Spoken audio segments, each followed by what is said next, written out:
மீண்டும் உங்களை KPN மீடியாவில் சந்திப்பதில் பெரும் மகிழ்ச்சி. இன்னைக்கு நாம என்ன பார்க்க போறோம் அப்படின்னா டாபிக் UPI உடன் இணைக்கப்படும் ரூபே கிரெடிட் கார்டு 3 வங்கி வாடிக்கையாளர்கள் மகிழ்ச்சி.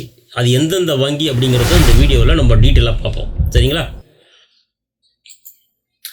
அதாவது என்ன சொல்கிறாங்கன்னா, கடந்த சில ஆண்டுகளாக டிஜிட்டல் இந்தியா முறையின்படி UPI பண பரிமாற்றம் அதிகம் நடைபெற்று வருகிறது என்பதும் ஏராளமான மக்கள் UPI முறையை பயன்படுத்தி வருகிறார்கள் என்பதையும் பார்த்து வருகிறோம். இந்த நிலையில் கடந்த சில மாதங்களுக்கு முன்னர் UPI பண பரிமாற்ற முறையில் ஒரு சில கிரெடிட் கார்டுகளும் அனுமதிக்கப்பட்டன என்பதும், இதனால் கிரெடிட் கார்டு வைத்திருப்பவர்கள் மிகுந்த மகிழ்ச்சி அடைந்தனர் என்பதும் குறிப்பிடத்தக்கது. இந்த நிலையில் தற்போது 3 வங்கிகளின் ரூபே கிரெடிட் கார்டுகள் மூலமும் UPI முறையில் பணம் பரிமாற்றம் செய்து கொள்ளலாம் என இந்திய ரிசர்வ் வங்கி அறிவித்துள்ளது. இந்திய ரிசர்வ் வங்கி கவர்னர் சக்திகாந்த் தாஸ் அவர்கள் ரூபே கிரெடிட் கார்டை யூனிஃபைடு பேமெண்ட்ஸ் இன்டர்ஃபேஸ் என்று கூறப்படும் UPI நெட்வொர்க்கில் இணைப்பதை நேற்று உறுதி செய்தார். நேற்றுனா என்னைக்கு? 20 செப்டம்பர் 2022 அன்னைக்கு உறுதி செய்தார். இந்த செய்தி 2021 செப்டம்பர் மாதம் பத்திரிகையில் வந்திருக்கிறது. சரியா? இதனால் ரூபே கிரெடிட் கார்டுகளின் பயன்பாடு கிட்டத்தட்ட 5 மடங்கு அதிகரிக்கும் என நிபுணர்கள் நம்புகின்றனர். சரி, அந்த 3 வங்கின்னு சொன்னாங்கல்ல, அந்த 3 வங்கி எது? UPI கட்டண தளத்தில் பஞ்சாப் நேஷனல் வங்கி, யூனியன் பேங்க் ஆஃப் இந்தியா மற்றும் இந்தியன் வங்கியின் வாடிக்கையாளர்கள் இனி தங்களுடைய ரூபே கிரெடிட் கார்டுகளை பயன்படுத்தி கொள்ளலாம் என இந்திய ரிசர்வ் வங்கி அறிவித்துள்ளது.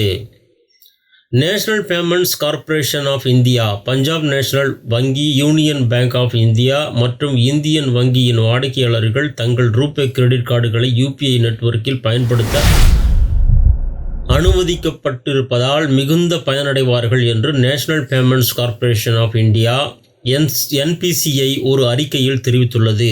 மேலும் வணிகர்கள் QR குறியீடுகள் போன்ற முறையையும் பயன்படுத்தி கிரெடிட் கார்டுகளை ஏற்றுக்கொள்வதன் மூலம் கிரெடிட் கார்டுகளின் பயன்பாடு அதிகரிக்கும் என்று அந்த அறிக்கையில் தெரிவிக்கப்பட்டுள்ளது.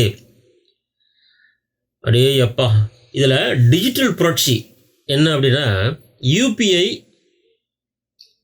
UPI லைட் மற்றும் Bharat bill pay cross border bill payments ஆகியவற்றில் ரூபே கிரெடிட் கார்டு அனுமதிக்கப்பட்டுள்ளதால் டிஜிட்டல் பேமெண்ட்ஸ் முறையில் ஒரு புதிய புரட்சியை ஏற்படுத்தும் என்று கூறப்படுகிறது. மேலும் இந்தியா மற்றும் வெளிநாடுகளில் உள்ள பல புதிய பயனர்களுக்கு டிஜிட்டல் பேமெண்ட்டுகளில் ஈடுபட இந்த நடவடிக்கை உதவியாக இருக்கும் என்றும், இதன் மூலம் உலகம் முழுவதும் 300 மில்லியன் பயனர்கள் பயனடைவார்கள் என்றும் கூறப்படுகிறது.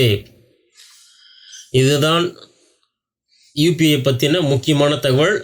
மீண்டும் அடுத்த காணொளியில் ஒரு புதிய செய்தியோடு உங்களை சந்திக்கிறேன். தயவுசெய்து சப்ஸ்கிரைப் பண்ணுங்கள், மற்றவர்களுக்கு ஷேர் பண்ணுங்கள், பெல் பட்டன் அழுத்துங்க, கீழே கமெண்ட் பாக்ஸில் கமெண்ட் பண்ண மறந்துடாதீங்க. நன்றி, வணக்கம். தம்பி, இந்த மண்ணில் நாம பிறந்ததுக்கு ஒரு அர்த்தம் இருக்கணும்னா இந்த மண்ணுக்கு நாம ஏதாச்சும் திருப்பி செய்யணும்னு ஒரு நம்பிக்கைப்பா.